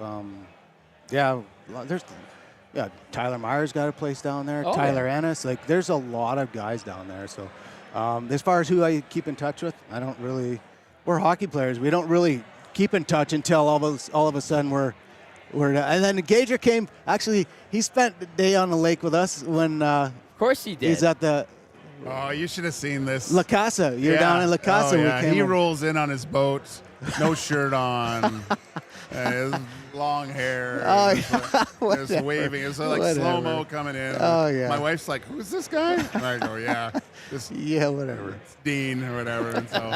And then we get on the boat and go over to his place. I'm just like, geez. And then my son, he's a little younger then. Dean's got all the toys, too. Yeah. He's on the jet ski or the Sea-Doo, and all you see is my son going, vroom, vroom. And I go, is there enough gas in there? He can do that for all. And when he got on the boat, he was like, really, we got to go over to these old people's place. And I'm like, and it was Bodie, right? Bodie, yeah. I'm like, hey, Captain, you want to drive the boat? And he's like, sure.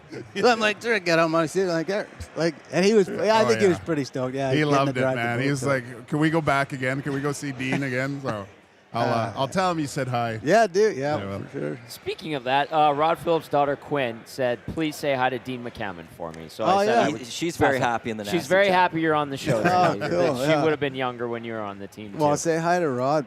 I haven't Morley. Morley was in the press box. Yeah. Yeah, Morley does the Edmonton Elks play-by-play.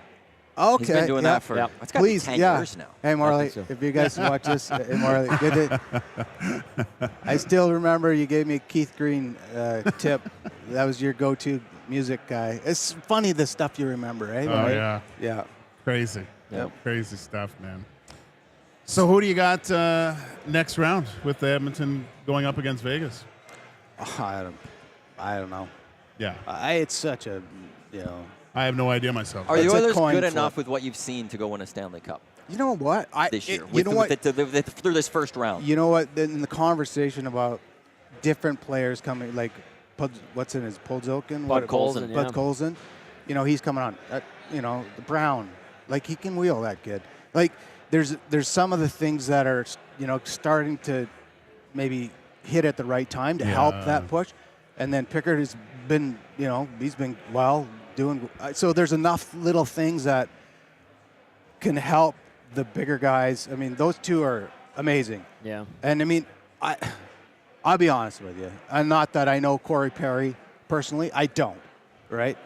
But as a player, he was in Anaheim when we lost to them. Yeah. So I shouldn't say I don't like him. I don't know him, Well, right? until but he as got a here, player, he was a rat. Everybody thought he was a rat. well, right. But Yeah. and then in Anaheim, they beat us in the final. So there's Getzlaf and Perry and Patrick Manu. They had a great, amazing team. Yeah. Right? And then when Edmonton picked him up, I'm like, why are they picking up that old guy? What's he gonna do? But you know what? I've been watching. I'm like, he's so legit in front of the net. He's that dynamic. And now watching with those two, he's got that, confidence, and he's got that, he's just an old, grizzled, old veteran. Yeah. He knows how to be that guy for those two guys. And I really think, I think he's done a really good job just being that grit in front of the net and causing problems. And so that's good. And it frees up Hyman to go work with. Now Kane's back. There's some of those things, like, if they get some momentum and this helps, they could be dangerous. We're talking about the kids you're coaching and what we're seeing. They're following the arrows and all that and not thinking the game. Corey Perry, would he be a guy you could point to and be like, watch this guy play? He thinks outside the box. He lets his creativity and creative mind and juices flow. Would that be an example for younger guys? Yes. But I also think in response to that question as well is that some of the players get too, like the younger players, they get too tied up in the extra skill stuff and working on their shot and shooting and don't actually understand that when it comes down to how you get goals and how you score goals is how you manage the puck, how you go to the hard areas. It's not all the fancy stuff. Right. They want to overstick handle. They want to do too much. And yes, you want skill, but you want skill to be able to be functional. Yeah. And you look at a guy like Perry, he's in front of the net. The other day he scores that goal where he knocks it out of the air and then he knocks it.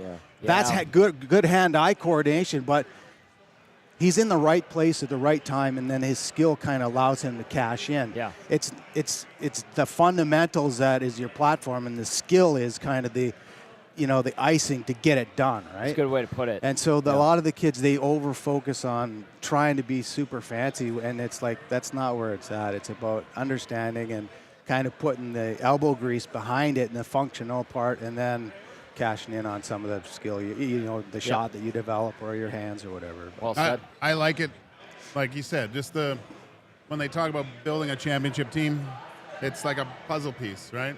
So those little pieces, they don't always fit, but now they're starting to kind of come together, I think, for the Edmonton. You've seen the picture now. You're starting to see that, the finished product, which is great. I mean, the year saying that about, we've been kind of talking about Perry, how he just thinks the game at such a high level, and you got the one thing, he's never been a fast player. So the way if you can adapt and still think the game at a high level like those other two guys and still be productive, that's a whale of a player. There's a reason why he won a Hart Trophy way back when. Yeah. Good point. Do you think they start with Connor and Leon together in the Vegas series? I don't know. What do you guys think? Would you split those two coach. up? How Yeah, do coach. you, I mean, here we've always seen coaches default to when things are going wrong, they put Connor and Leon together, right? But then we're always like, you keep them apart, keeps them more balanced. Is it just something that you feel during the game, I and think then so. put them together when you need them?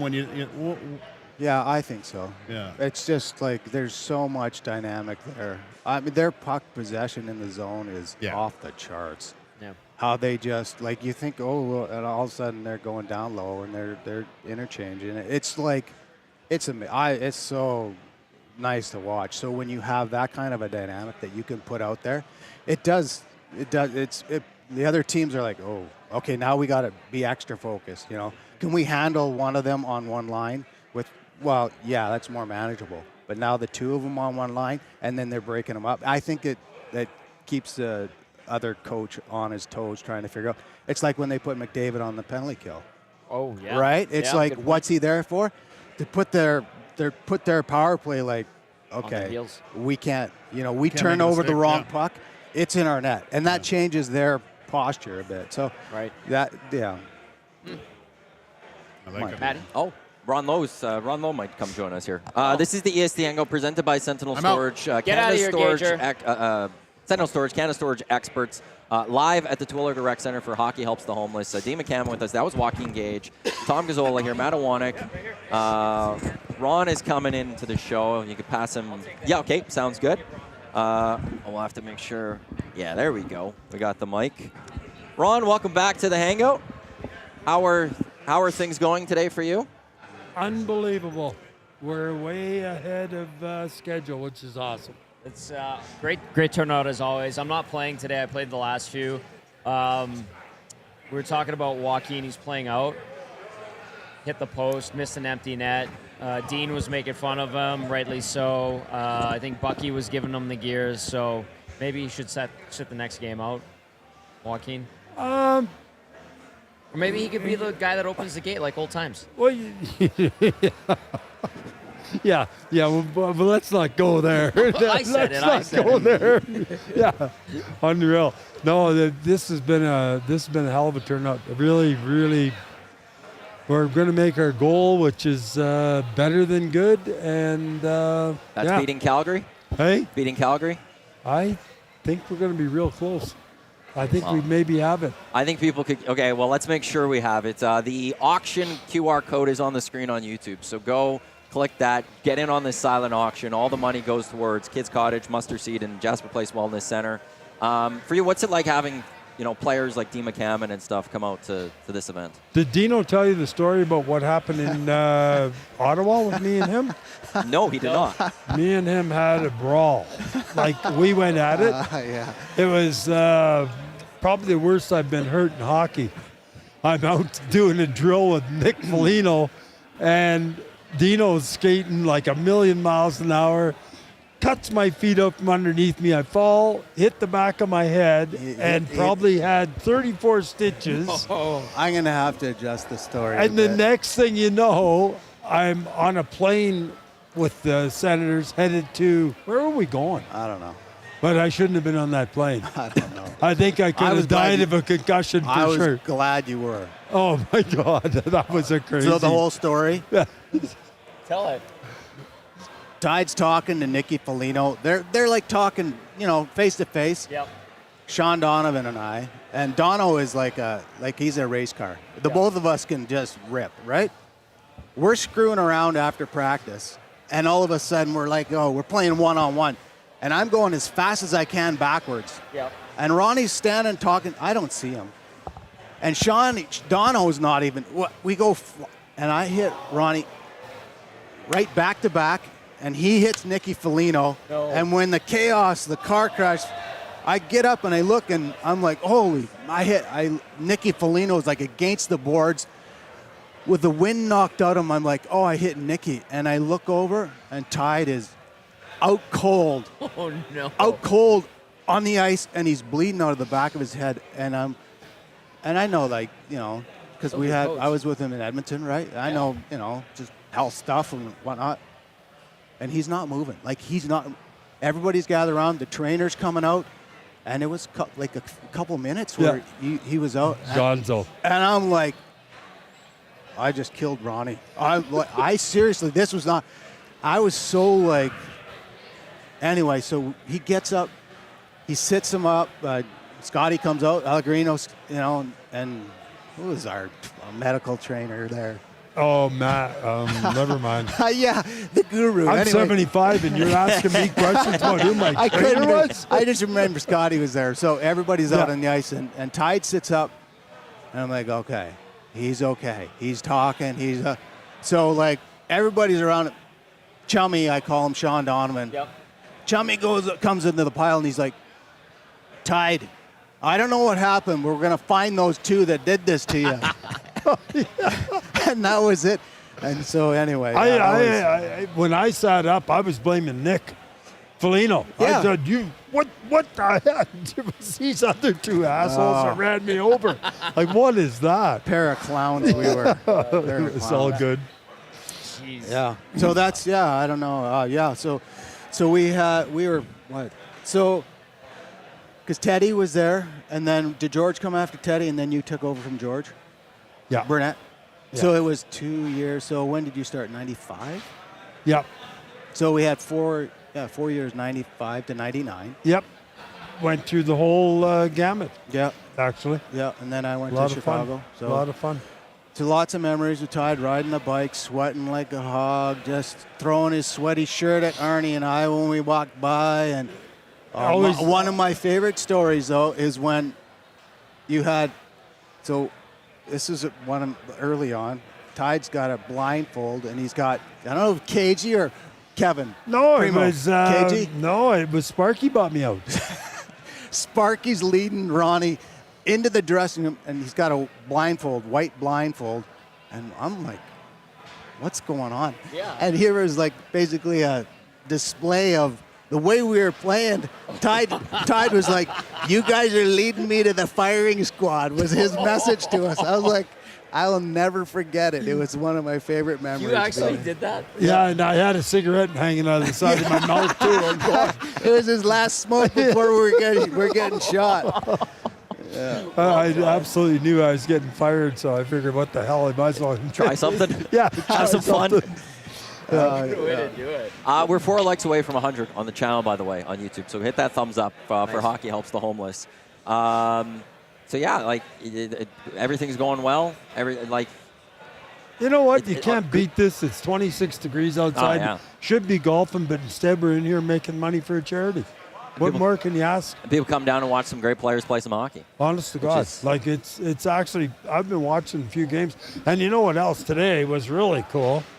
Molson's Steve McIntyre couldn't make it today because his 4 cows dropped 4 calves last night. Oh, jeez. So Mac's out calving. And so I said, well, I'll go down and bolster the Molson crew. Team, yep. Yeah, I got on the bench. It was 3-2. After halfway through the second period, they were down 8-2. And I said, you know what? You guys aren't worth it. I'm not standing here doing this shit. No way. I'm out of here. The Wilson guys. The boys didn't know what to say. Oh man, those guys were feisty last year. Our guys almost got in a fight with them. Oh no, Yeah, but they they were were good. They're like they were young into junior it today too. But they were, I think, maybe the brew house got to them last night. I'm not sure. Yeah. I think there could have been a little also get extra. Yeah, for sure. They'll get ya. We had you on the Hangout last week. Was that after game Yeah, that was one? last week. It was after game one, wasn't Yep. it? I have you- told you I yeah. wouldn't put Pickard in till game 3. That's right. That's Like what I We've told done you. this before. That's what I told you. Do you ride them though? What do you think? Absolutely. I started him the first He game. starts game one. And you know what? They were in exactly the same scenario. It's a now can't lose. If Pick can't get it done, then they can go back to Skinner. Now, how quickly would you do that? Worst case scenario, Oilers lose game one. Not quick. Is that Pickard gets the chance to earn it You back? got to give him or a 2-gamer. do you for agree with sure. that for Calvin Pickard? Yeah, I would say that's. Yeah. Yeah. You got to give him 2. Yeah. Because he just went 4 straight for you. Yeah. And I don't 'Cause know. it's not- There might have been one goal that was iffy out of all the ones that went in. I can only think of one. Yeah. And when every time push come to shove, and he had to make the big save, he made every one. He was clutch. Unbelievable. I'll throw the flip side at you. What did you think of Jim Hiller's coaching this series? Did you think he came unraveled? I think it's kind of early in. He went to Kempe on the back end. Yeah. Early. Yeah, that was weird. Really wasn't it? early. Yeah. And I'm thinking if I'm a defenseman on that team, but you know what? I understand. I understand totally too. Yeah. If you need to get goals and your defense is not scoring, then I guess you can go to that. Yeah. But you know what? Different coaches have different ideas, and I'm not criticizing one. No chance. Well, I mean, you know the media. We get to kind of pick everything apart. That's what we do. But he was squabbling with the Kings media, getting into fights with them. He rolled 9 forwards and 4D for most of the series. Like The 4D, I think, hurt him in the end. Yeah. In the end, I Just got so tired out. I don't think you can play against the Oilers. And No. now they're a little bit different squad with Kane and Frederick. And I think if you really go at it, Absolutely, you yeah. can wear people down. Yeah. Yeah. And I'm interested to see how this next series goes because I think there's a total different dynamic right now with the Oiler Hockey Club. Yeah. Now.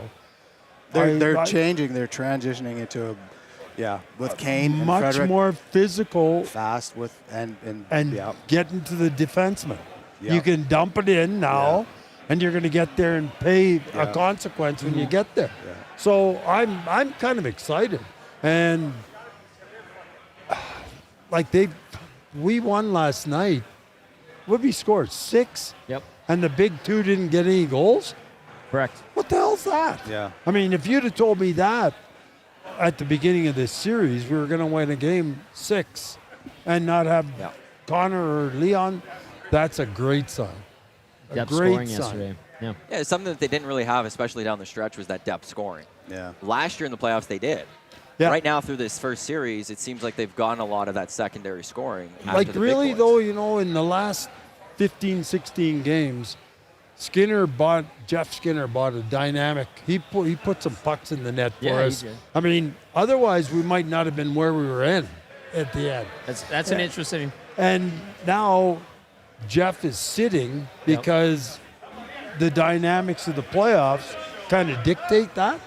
And I'm telling you right now, if something happens, somebody gets hurt, you can feel pretty damn confident in putting the guy in and know he's going to do a job for you. I'll throw this at you and Dean. Isn't it crazy that a guy like Jeff Skinner, All-Star, Calder Trophy winner, over 1,000 regular season games, has played 1 playoff game, and he's sitting out now at 33, 34 years of age.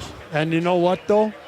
I got to give guy unbelievable credit. He hasn't not bitched once. I mean, and to me, that's a sign of a guy that wants to end up winning a cup. Yeah. Well, he's been a good soldier by all accounts. Whenever we're in the locker room, he's a good guy, easy to talk to. I'm not going to lie to you. I'd be pretty happy if 2 teams were paying me right now, too. Yeah. But, yeah, there is a dynamic there, though. Yeah. Believe me. Like Buffalo's paying him not to play for them. The Oilers are paying him to play. That's my dream. Yeah, I want to be paid to go away.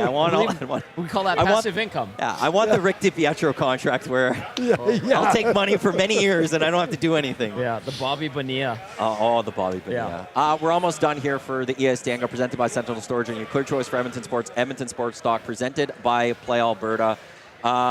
Any words for people that are thinking about coming here? Donating, maybe. Coming. What final words? There's a lot of stuff at the silent auction that anybody can come down and bid on, and there's a lot of things there that it would be of interest to people. If you want to come down. And it's in support of 3 great causes. Unbelievable. Kids Cottage, which is one of my favorites. The Mustard Seed and Jasper Place Wellness Center all are good citizens, and the money stays here with them in our wonderful city of Edmonton. Well said. When's your next game? In 5 minutes. Oh, well, then get on. Have you ever seen Dean McCammon dress? You'll be done right It's away. 2.5 seconds. This ain't the first time I'm late for practice.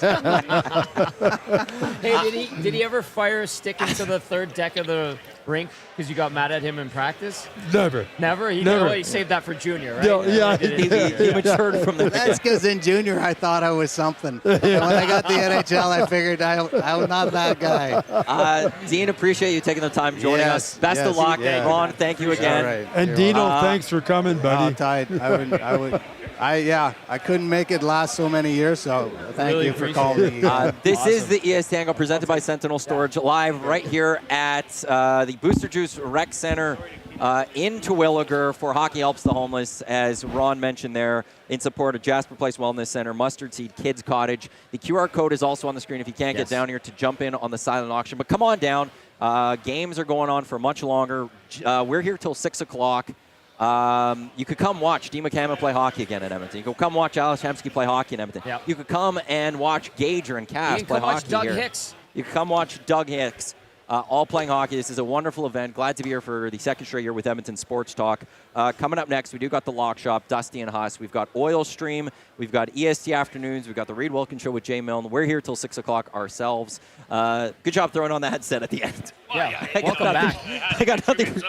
I turned to me. Ron's sitting there saying, "Who the hell is this guy?" He came up and asked me if I wanted to go on this show.